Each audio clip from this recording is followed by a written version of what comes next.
When it comes to recording your expenses, QuickBooks can handle a lot of your transactions, but there are still some things that need to be manually entered by you. Anytime you spend money with a credit card, debit card, EFT, ACH, wire transfer, or bank charges, and in fact, anything that's not a check, you can download directly from your bank and credit cards into QuickBooks Online by using the online banking feature.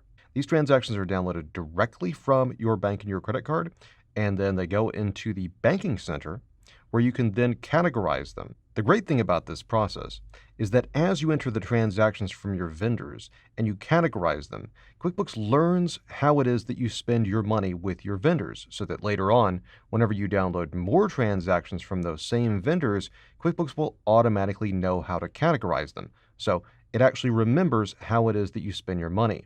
There are, however, some occasions in which you'll still need to enter transactions manually.